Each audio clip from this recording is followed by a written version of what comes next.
મારી હવે હગાઈ કરાઈ દે ને કે ગોરો ફોન નાખે હો. ફોડ છે ને ગોરો ગોરો કેમ ફોડાય છે હું તને જોઉં છું. નિશાળે ભણતા ત્યારે ભીખાન છોકરો પેલો નંબર લઈ આવ્યો હતો. ત્યારે તમે એમ કીધું તું તું લઈ આવી.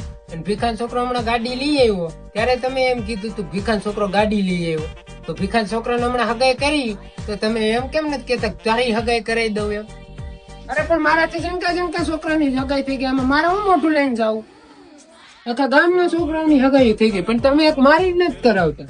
અને ક્યાંય ને ઓલા હગાવાલા છે એમ કેતા હતા કે હું તારું કરાવી દે હું તારું કરાવી દે. સામુય નથી જોયું કોઈ. સમય નબળો હોય ત્યારે કોઈ પડખે નથી આવતું.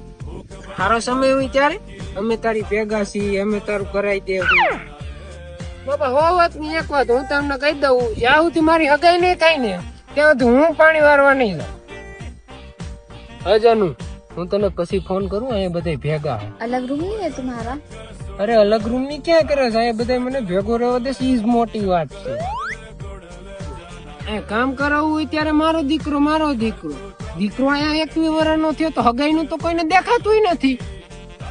કા નાના મામા તમારા તો હમણાં છોકરાની હગાઈ થઈ ગઈ? કા તમારા તો છોકરાની હગાઈ થઈ ગઈ પણ મારા બાપા તો મારું માગું કે નહીં નાખતા. બોલો